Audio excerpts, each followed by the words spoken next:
దేవునికి స్తోత్రం. ప్రియమైనటువంటి దేవుని బిడ్డలారా,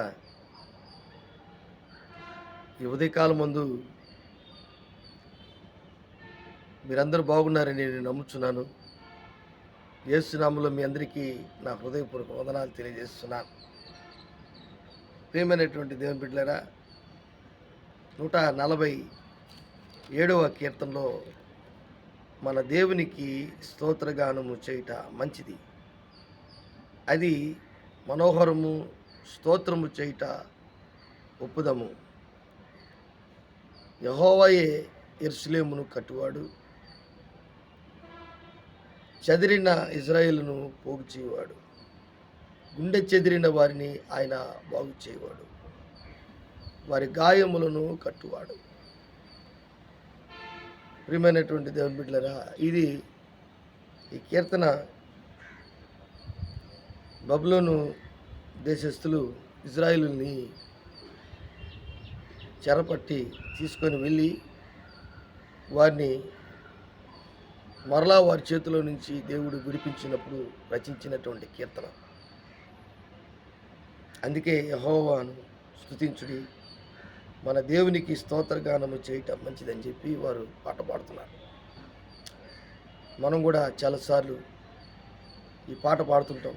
గుండె చెదిరిన వారిని బాగు చేయువాడని, వారి గాయములన్నీయు కట్టుచున్నవాడని, దేవునికి స్తోత్రము గానము చేయుటయే మంచిది, మనమందరము స్తుతి గానము చేయుటయే మంచిది.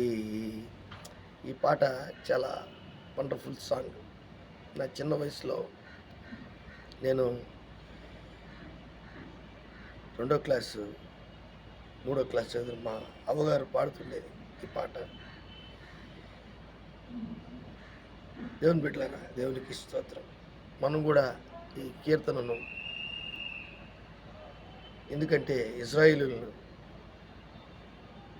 పోగు చేశాడు, యెరూషలేము గోడలని, యెరూషలేమంతా పట్టణం అంతా తగలబెట్టినప్పుడు మరలా ఆయన కట్టించాడు.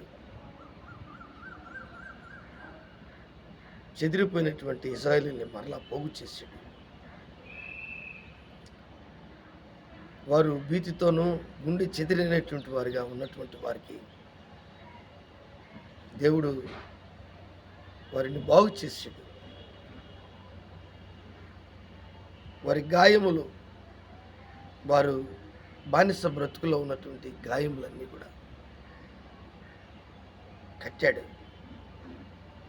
మంచి సమరయుడు వలె ఈరోజు నీ జీవితంలో, నా జీవితంలో కూడా ఒకవేళ నిన్ను అపవాది అనగా సైతాను మనుషుల్లో దూరి, లేక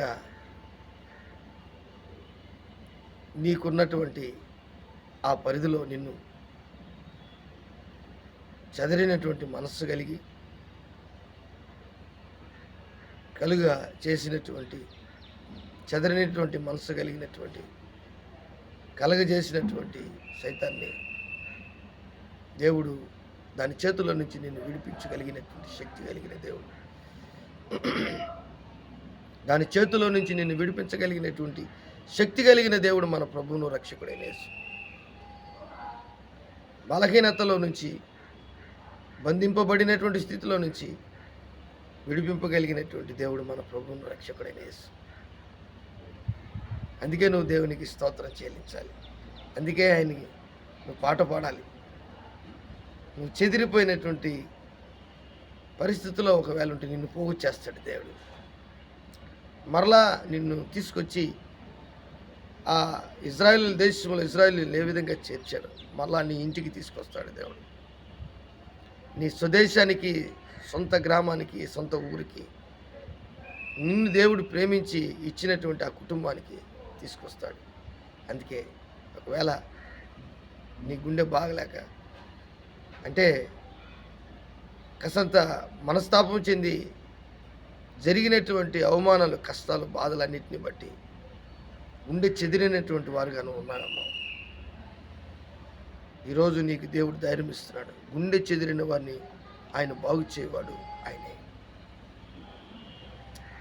నిర్గమాకాండం 15:26 మీరు నా మాటలు అంగీకరించి నేనిచ్చే ఆ ధర్మశాస్త్రాన్ని పాటించినట్లయితే, ఖచ్చితంగా మీరు ఆ ధర్మశాస్త్రాన్ని పాటించినట్లయితే, నేను ఐగుప్తులో కలగజేసిన రోగమును నేను దేనిని మీకు కలగజేయను. ఎంత గొప్ప మాట! ఇజ్రాయేలీయులకి చెప్పినటువంటి దేవుడు చెప్పినటువంటి మాట. నిన్ను స్వస్థపరచువాడు నేనే అంటున్నాడు. నీకు ఏదైనా కాస్తంత ఆరోగ్యం బాగలేదా, దేవుడు నిన్ను స్వస్థపరుస్తాడు, విడుదలిస్తాడు. గుండె చెదిరిన వారిని ఆయన బాగు చేస్తాడు. వారి గాయములు కడతాడు.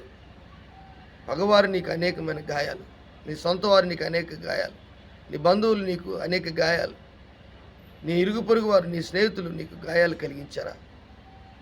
ఏం బాధపడాల్సిన అవసరం లేదు. దేవుడు నీకున్నాడు. ఆయన గాయములు కట్టివాడు, ఆయన బాగు చేయవాడు, ఆయన మంచి సమరేయుడు నీకు నాకు. దేవుని యొక్క బిడ్డలారా, మనమందరం కూడా దేవుని స్తుతించాలి. ఎందుకంటే ఆయన యెరూషలేమును కట్టువాడు, ఇజ్రాయేలును పోగు చేయవాడు, గుండె చెదిరిన వారిని బాగు చేయవాడు. ప్రార్థన చేసుకుందాం. దేవుడి వాక్యాన్ని దీవించి ఆస్వాదించినగాక. ప్రేమ నమ్మకం కలిగినటువంటి నా యేసయ్య, కూడి వచ్చినటువంటి బిడ్డలందరినీ మీ చేతులకు అప్పగిస్తాం. నాయన, ఒక్కొక్కరిని ఎవరైతే ఏ పరిస్థితుల్లో ఉన్నారో వారి పరిస్థితుల్లో నుంచి ప్రభువా, వారి కష్టంలో నుంచి, వారి వ్యాధిలో నుంచి, వారి దుఃఖంలో నుంచి, వారు బానిస బ్రతుకులో నుంచి, వారు ఎక్కడైతే ప్రభువా బానిసలో ఉన్నారో అక్కడి నుంచి విడుదల చేయండి. ఏ విషయంలో బానిసగా ఉన్నారో విడుదల చేయండి. ఏ సమస్యలో చిక్కుకున్నారో దాన్ని విడుదల చేయండి. నైనా, గుండె చెదిరినటువంటి వారిని బాగు చేసే దేవుడు అని చెప్పావు. ఎవరైతే ప్రభా కాస్తంత ఆరోగ్యం బాగలేదో వారికి బాగు చేయండి, స్వస్థపరచండి, వారి గాయాలని కట్టమని నజరేయుడైన యేసు నామములో అడిగి వేడుకుంటున్నాను తండ్రి. ఆమేన్, ఆమేన్, ఆమేన్.